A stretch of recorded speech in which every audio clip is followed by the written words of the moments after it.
Hello दोस्तों, welcome to Cafe IAS. And today we are going to discuss about an interesting but important and currently very relevant topic or issue, which is Israel and Qatar. Recently, Israel attacked Qatar, which may lead to more instability in Middle East region. यही आज पूरा मसला, पूरा issue समझेंगे और ये UPSC के लिए भी बहुत इम्पोर्टेंट है. रिलेवेंस आप पॉज करके देख सकते हैं. इस टॉपिक की प्रीलिम्स के लिए भी है, मेंस के लिए भी है, specifically GS paper second and third के लिए. प्रीलिम्स में जहाँ आपसे सीधे फैक्ट और स्टेटमेंट्स पूछे जा सकते हैं, मेंस में आपको इशू बेस्ड क्वेश्चन पूछे जाते हैं और जो इश्यूज़ हैं वो आपके सामने लिस्टेड हैं, जैसे कि जियो पॉलिटिकल इम्प्लीकेशंस क्या रहेंगे, स्टेट सॉवरेनिटी का डिप्लोमेसी में क्या रोल है, पावर डायनेमिक्स क्या है वेस्ट एशिया मिडिल ईस्ट के, राइट. तो ठीक है, अभी हम सीधे शुरू करते हैं कि पूरा का पूरा मसला क्या है. ठीक है, सितंबर 2025 मिडिल ईस्ट की राजनीति में एक ऐसा मोड़ आया जिसने न सिर्फ पूरी दुनिया को चौंका दिया, बल्कि इसमें एक अलग ही एक रास्ता अख्तियार कर पाए, इस तरह की सिचुएशन पैदा कर दी. अब देखिए, इजराइल के जेट्स ने सीधे कतर की राजधानी दोहा में हमला कर दिया. ये हमला सिर्फ एक सैन्य कार्रवाई नहीं था, ये एक मैसेज था कि इजराइल अब सिर्फ सीमाओं में बंद नहीं रहेगा, बल्कि अपने विरोधियों तक पहुंचकर उनकी बात करने की जगहों को भी निशाना बना सकता है. ठीक है, देखिए, जो कतर है ना, ये वो देश है जो अपनी डिप्लोमेसी और मीडिएशन के लिए जाना जाता है. वही दोहा जहाँ पर दुनिया भर के देशों की नज़रें लगी रहती हैं, और वहीं इजराइल ने हमास के नेताओं पर हमला किया. वही वो हमास जो कई बार इजराइल के खिलाफ संघर्ष का चेहरा बन चुका है. हमास क्या है इसके बारे में ब्रीफली समझेंगे, ठीक है, और कतर के रोल को भी थोड़ा सा समझेंगे. अभी थोड़ा मिडिल ईस्ट के मैप को देखते हैं, जिससे आपको लोकेशन क्लियर हो जाएगी. यहाँ पर ये मिडिल ईस्ट का एक मैप है, रिप्रेजेंटेटिव मैप है. यहाँ पर इजराइल देखिए, यहाँ पे ये मैं रेड में कर रहा हूँ, यहाँ पे इजराइल देखिए आप. इसके नीचे वाला है वो है रेड सी, और ये साइड में, ये थोड़ा लेफ्ट में देखिए थोड़ा सा आप, ये है मेडिटेरेनियन सी, जिसको भूमध्य सागर भी कहते हैं. बाकी और भी कंट्रीज़ हैं, आप क्लियरली देख सकते हैं. ईरान है, कतर है, छोटा सा country Qatar, Saudi Arabia, United Arab Emirates, UAE, Egypt, ये सारी कंट्रीज़ हैं. ठीक है, now let's back to our main topic. देखिए, यहाँ पर सवाल ये उठता है कि इजराइल ने जो अटैक किया कतर पर, वो ऐसा क्यों किया, इजराइल ने ये हमला क्यों किया, और इसका असर क्या होगा, आगे क्या हो सकता है. चलिए आराम से समझते हैं इसको फटाफट. ये पहली बात, इजराइल ने अटैक क्यों किया. देखिए, इसके 3 वर्जन है. पहला है ऑफिशियल जस्टिफिकेशन. इजराइल ने इस हमले को, इस अटैक को एक रिटेलिएशन की तरह लिया है. रिटेलिएशन यानी जवाबी कार्रवाई. प्राइम मिनिस्टर हैं इजराइल के बेंजामिन नेतन्याहू. उन्होंने कहा कि 8 सितंबर 2025 को जेरूसलम में गोलीबारी हुई, और इसी वजह से उन्होंने हमास को टारगेट किया है.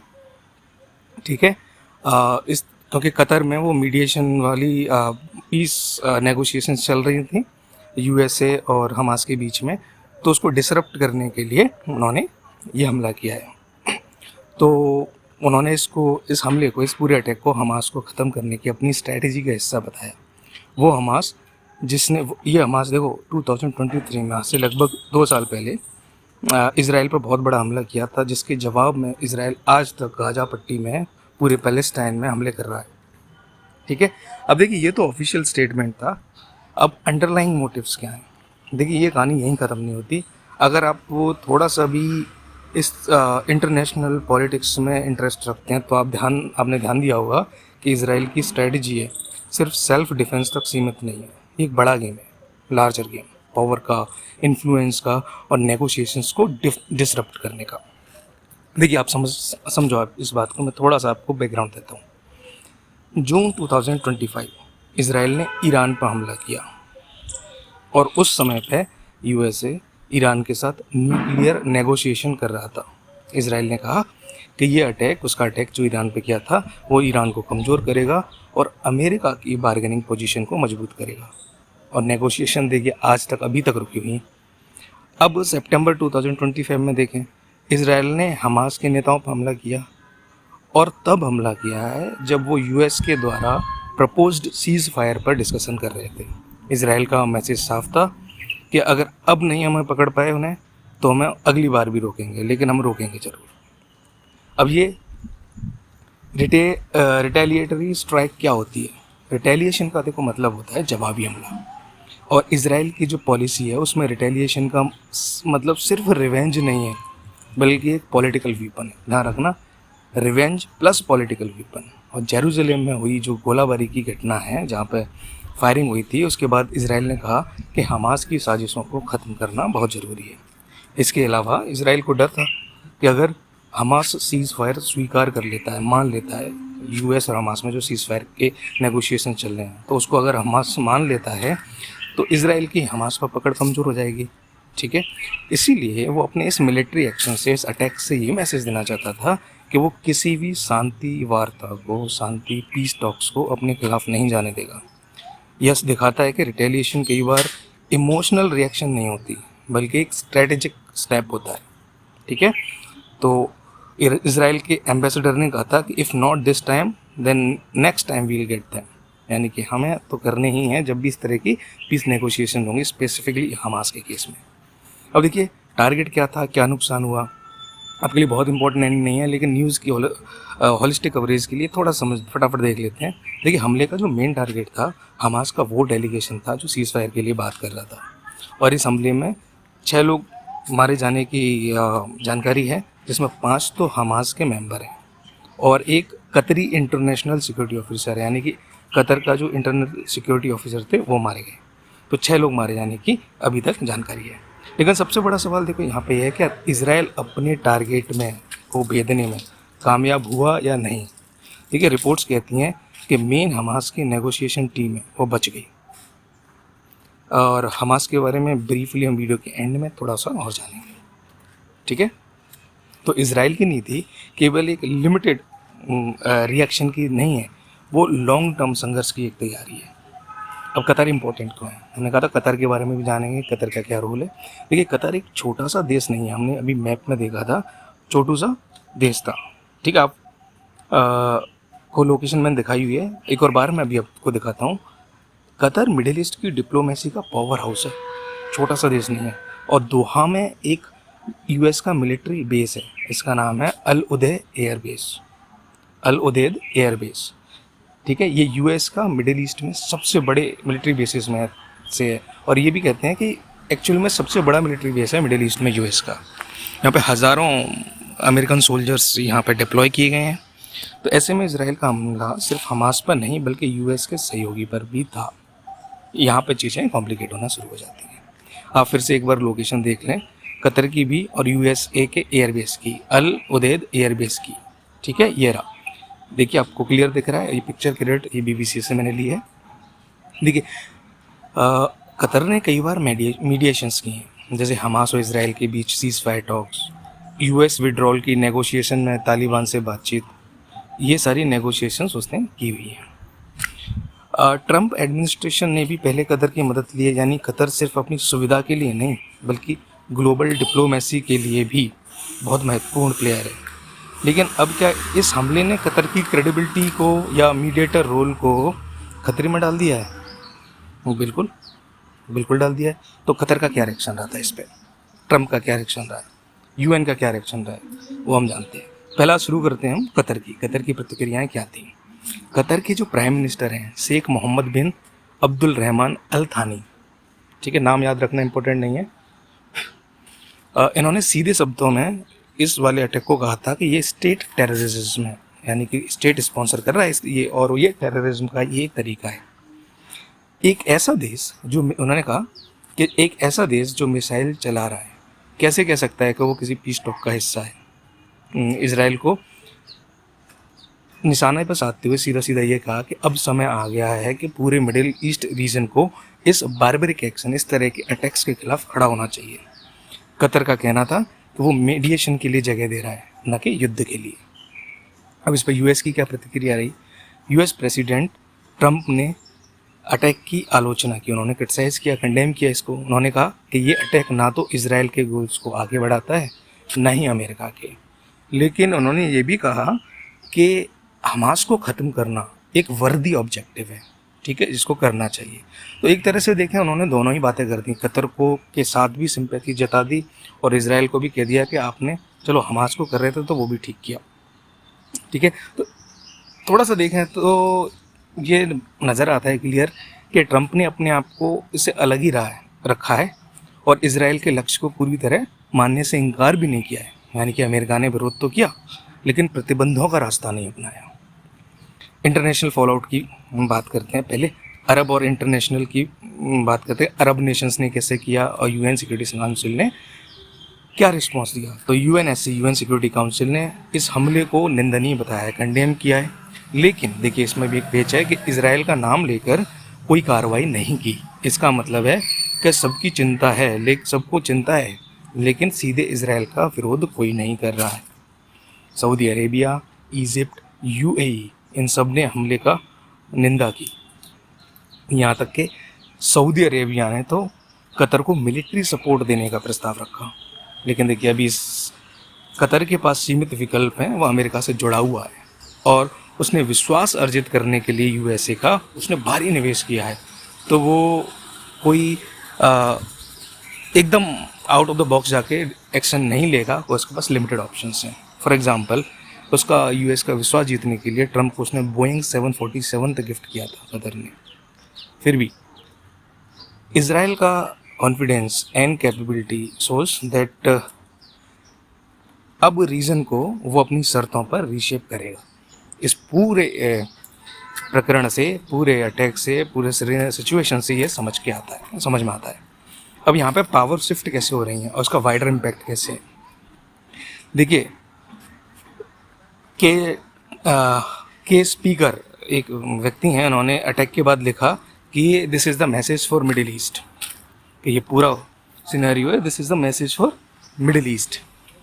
और जिन गल्फ देशों ने पिछले डिकेड में ईरान के इन्फ्लुएंस का सामना किया है, वे अब इसराइल को उसी तरह देख रहे हैं, एक ऐसा पावर जो रीजन को यूनिलैटरल तरीके से बदल सकता है। स्पेन जैसे देशों ने इसराइल पर सैंक्शन की बात शुरू कर दी है।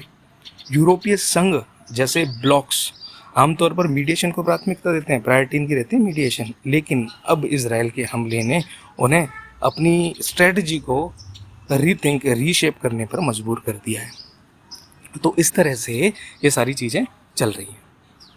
तो हमने पूरे एक ग्लोबल रिएक्शन और पॉलिसीज़, पावर शिफ्ट्स और उसका इम्पैक्ट क्या होता है वो हमने समझ लिया। अब देखिए जून में 2025 में ईरान ने इसी कतर के बेस पे हमला किया था। अब आज जिस बेस पे, यानी कि जो अल उदय एयर बेस है कतर में यूएस का, उस पर अभी इसराइल ने किया है हमला। इससे पहले जून में, कुछ महीने पहले 23 जून 2025 को ईरान ने इस पर अटैक किया था। और क्यों किया था? In retaliation for the United States strikes on the Iranian nuclear facility on 22 June, यानी कि ईरान की न्यूक्लियर फैसिलिटी को यूएस ने निशाना बनाया था, स्ट्राइक किया था। उसके रिटेलिएशन में उसने इस एयरबेस पर हमला किया था। लेकिन लोकेशन मैं पहले बता चुका हूँ। अब यहाँ पे हमको ये जानना है कि जो ईरान का हमला था सेम एयरबेस पे और अभी जो इसराइल का हमला है उसमें क्या डिफरेंस है। पहला है ऑब्जेक्टिव का, कुछ एस्पेक्ट्स पर हम देख लेते हैं फटाफट। पहला डिफरेंस है ऑब्जेक्टिव का। ईरान का हमला रिटेलिएशन था, डिटरेंस था, जबकि इसराइल का जो हमला है, अटैक है, वो नेगोशिएशंस को डिसरप्ट करना था, यानी कि स्ट्रेटेजिक अटैक था ये। दूसरा वार्निंग, ईरान ने पहले वार्निंग दी थी कि वो हमला करने वाला था, जबकि इसराइल ने ऐसी कोई चेतावनी नहीं दी। अब बात करते हैं इंटेंशंस की। ईरान के हमले में उसका इंटेंशन कतर को नुकसान नहीं पहुंचाना था। उन्होंने कतर की फैसिलिटी को बिल्कुल ही दूर रखा हमले से कि उनको नुकसान ना हो, जबकि इसराइल ने इस तरह की कोई सावधानी नहीं बरती और कतरी फैसिलिटीज़ को निशाना बनाने की भी कोशिश की उन्होंने, या फिर जानबूझ के ना की तो उन्होंने कतरी फैसिलिटीज़ निशाना ना बन जाए इसका भी ख्याल नहीं रखा। ठीक है, अब इसमें रिलेशनशिप की बात करते हैं तो ईरान हमेशा से कतर के साथ भाईचारे की बात करता है, ब्रदरहुड की बात करता है, और इसराइल सीधा सीधा खुला टकराव दिखा रहा है। राइट, तो ये थोड़ा सा ओपन हॉस्टिलिटी दिखा रहा है, तो ये थोड़ा सा डिफरेंस है। अब तो ईरान का हमला देख लिया हमने, सिंबॉलिक था, और जबकि इसराइल ने बहुत ही स्ट्रेटेजिक अटैक किया। और यही फ़र्क रीजन की राजनीति में, रीजन की पॉलिटिक्स में, जियो पॉलिटिक्स में बहुत महत्वपूर्ण है। अब हम बात करते हैं, फटाफट देख लेते हैं कंक्लूजन, कि दोहा पर जो इसराइल का अटैक है वो एक सिर्फ एक मिलिट्री एक्शन नहीं है, एक मैसेज है, जियोपॉलिटिकल मैसेज है कि पावर, स्ट्रेटजी, इन्फ्लुएंस और इम्पैक्ट की लड़ाई अब एक नई डायरेक्शन में जा रही है। अब क्या मीडिएशन टूटेगी, रीजनल अलायंस बदलेंगे या डिप्लोमेसी की जगह वॉर लेगा, ये सवाल अभी ओपन है। लेकिन एक बात बहुत क्लियर है कि इजराइल ने दिखा दिया है कि वो अपने लक्ष्य के लिए किसी भी सीमा तक जा सकता है। अब दुनिया देख रही है अगला कदम कौन उठाएगा। देखते हैं आगे क्या होता है। इससे पहले हम फटाफट वीडियो का एंड करने से पहले कुछ बेसिक चीज़ जान लेते हैं। जैसे हमास क्या है। हमास ज़्यादातर लोगों ने सुना होगा, आप तैयारी में हैं तो। हमास एक पैलेस्टाइनियन संगठन है, यानी कि पैलेस्टाइन का एक ऑर्गेनाइजेशन है जिसका एस्टेब्लिशमेंट कब हुआ था, 1987 में। मेन एम क्या है कि इजराइल ने जो कब्जा कर रखा है पैलेस्टाइन की ज़मीन पे, ऐसा मानते हैं वेस्ट बैंक, गाजा पट्टी वगैरह में, कि उसके कब्जे के खिलाफ संघर्ष करना है और पैलेस्टाइन की फ्रीडम के लिए लड़ाई करना है। बहुत सारे देशों ने इस ऑर्गेनाइजेशन को एक टेररिस्ट आउटफिट डिक्लेयर किया हुआ है, लेकिन गाज़ा पट्टी में यह एक पॉपुलर सपोर्ट भी रखता है। उसकी काफ़ी पॉपुलैरिटी है गाज़ा में हमास की। ये पॉलिटिकल और मिलिट्री दोनों तरीके से बहुत एक्टिव है हमास। और इसकी जो लीडरशिप है उसका एक हिस्सा फॉरेन कंट्रीज़ में है, जैसे कि कतर और बाकी अन्य देशों में भी है। तो ये बेसिक है हमास के बारे में। अब हम देखते हैं जो यूएस का मिलिट्री बेस है अल उदैद, उस जो कतर में है, उसकी क्या अहमियत है। यह देखो, हमने पहले बात की थी कि यूएस का मिडिल ईस्ट में सबसे बड़ा मिलिट्री बेस है। इस पर हज़ारों अमेरिकी सैनिक और एडवांस्ड वेपनरी यहाँ पर डिप्लॉयड है। ठीक है, तो एक तरह से देखें हम तो ये एक सेकेंड, हाँ, तो ये बेस है अमेरिकी ऑपरेशंस, इंटेलिजेंस और लॉजिस्टिक्स के लिए एक स्ट्रेटेजिक हब है। गल्फ रीजन में अमेरिका की जो सिक्योरिटी है या फिर सिक्योरिटी पॉलिसी है उसका एक सेंटर माना जाता है, सेंट्रल पिलर माना जाता है ये बेस। अगर यह बेस खतरे में आता है तो पूरी रीजन की सुरक्षा व्यवस्था, सिक्योरिटी अरेंजमेंट्स प्रभावित हो सकते हैं। तो इतना इम्पोर्टेंट है यूएस के लिए ये बेस। रिटेलिएटरी स्ट्राइक क्या होता है, इजराइल क्यों कर रहा है, इसके बारे में हम जान चुके हैं। अगर आपको थोड़ा और देखना है तो यहाँ पे पॉज कर सकते हैं और पढ़ सकते हैं। वैसे रिटेलिएटरी स्ट्राइक का मतलब जवाबी हमला होता है, जो किसी ने अगर प्रोवोक किया है उसका उत्तर देना है, ठीक है, अटैक से। ठीक है, यूएनएससी क्या है।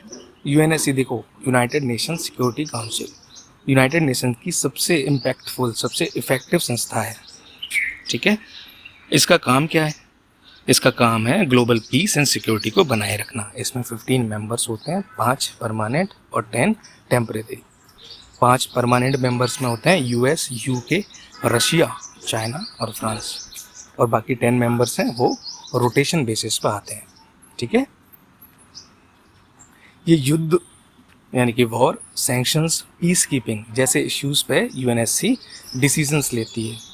दोहा हमले के बाद जैसे हमने कहा कि इन्होंने, यूएनएससी ने इस अटैक को कंडेम किया, निंदनीय बताया, लेकिन इजराइल का नाम नहीं ली, जो कि इस पूरे इशू की पॉलिटिकल कॉम्प्लिकेशंस को दिखाती है। कितना कॉम्प्लेक्स है ये मैटर वो दिखाती है। इसके लिए यूएन के क्या इम्प्लीकेशंस रहेंगे यूएन पे इस मैटर से। देखिए, पीस मीडिएशन तो डेफिनेटली वीकन हुई है। दूसरी बात यह है कि डिप्लोमेटिक स्पेस समझा जाता था जो दोहा, वो हमेशा से मीडिएशन के लिए प्रिफर्ड जगह थी, वो उसको टारगेट किया गया है। दूसरा, यूएनएससी में जो डिवीजन्स हैं वो एक्सपोज हो चुके हैं, यानी कि मेजर पावर्स हैं, they are reluctant to act decisively, यानी कोई कुछ बोल रहा है, कोई किसी के डिसीजन में, जैसे यूरोपियन यूनियन अलग तरीके से सोच रहा है, यूएसए कुछ अलग प्रतिक्रियाएँ दे रहा है, ठीक है, और बाकी अरब नेशंस कुछ अलग तरीके से प्रतिक्रियाएँ दे रहे हैं। तो यहाँ पे डिवीजन्स हैं वो एक्सपोज्ड हैं। There is a risk of regional escalation, क्योंकि इस तरह के अटैक होते हैं और ब्रदरहुड के चलते आसपास की मुस्लिम कंट्रीज़ भी हैं, जो अरब कंट्रीज़ हैं साथ में आती हैं, तो ये मैटर एस्केलेट हो सकता है। और प्रॉक्सी वॉर्स है, प्रॉक्सी वॉर्स का मतलब है कि डायरेक्ट युद्ध न लड़के खुद किसी और ऑर्गेनाइजेशन के थ्रू किसी देश में अस्थिरता फैलाना, तो ये प्रॉक्सी वॉर भी इंक्रीज़ हो सकते हैं। ठीक है, तो एक तरह से ये प्रेसिडेंट्स भी हो गए कि नेगोशिएशन फोरम को, मेडिएशन प्लेसेस को टारगेट किया जा सकता है, जिससे कि पूरी की पूरी ग्लोबल डिप्लोमेसी को अंडरमाइन किया गया। इस यूएन के लिए ये इम्प्लीकेशन है कि पूरी जो global diplomacy has been undermined. ठीक है, it also challenges the United Nations role as an impartial peace keeper in conflict zones. ठीक है, अब इंडिया के लिए क्या इम्प्लीकेशंस हैं वो देख लेते हैं फटाफट। India needs to balance tie with US and Gulf nation. ठीक है, इंडिया हमेशा से रखता है कि वेस्ट के साथ भी उसका अच्छा रिलेशंस हो और मिडिल ईस्ट के साथ भी, जैसे नेशंस में कतर या सऊदी अरेबिया के लिए, तो यहाँ पे थोड़ी डिफ़िकल्टी है। दूसरा, energy security would be at risk due to potential disruption in LNG supplies. ठीक है, दो ये हो गए। अब थोड़ा देखते हैं और क्या इम्प्लीकेशंस हो सकते हैं इंडिया के लिए। There is opportunity to promote dialogue while safeguarding national interest, ये आप देख सकते हैं। Rising terrorism threat via proxy networks and radicalisation, यानी कि प्रॉक्सी वॉर की हमने बात की, प्रॉक्सी नेटवर्क की बात कर रहे हैं हम, और ये इस तरह के अटैक होने से वो फीलिंग है, हेटरेड फीलिंग है किसी एक पर्टिकुलर नेशन के प्रति, जैसे इजराइल यूएस के लिए, वो स्ट्रांग हो सकती हैं। तो वो दैट में lead to radicalisation of youth, और वो रेडिकलाइजेशन की वजह से वो इलीगल एक्टिविटीज़ में, टेररिस्ट एक्टिविटीज़ की तरफ भी कुछ यूथ मुड़ सकते हैं। ठीक है, so they might be rise in terrorism. Lastly, geopolitical balancing is essential, यानी कि जियोपॉलिटिकल एसेंशियल क्यों है? क्योंकि यूएनएससी में, यूनाइटेड नेशन सिक्योरिटी काउंसिल में डिविजन्स बहुत ही विजिबल हैं, जो कि हम देख चुके हैं, और साथ में अलाइंसेस में भी शिफ्ट देखने को मिल सकती है, पावर शिफ्ट भी हो सकती है। तो इस केस में इंडिया के लिए जियोपॉलिटिकली अलग अलग ग्रुप्स को, गुट को और पूरे नेशंस को बैलेंस करना थोड़ा मुश्किल हो सकता है। ठीक है, आज के लिए इतना ही है। पूरा इशू हमने बहुत अच्छे से समझा। नेक्स्ट वीडियो में फिर से मिलते हैं, तब तक के लिए ख्याल रखिए, ध्यान रखिए अपना। Thank you.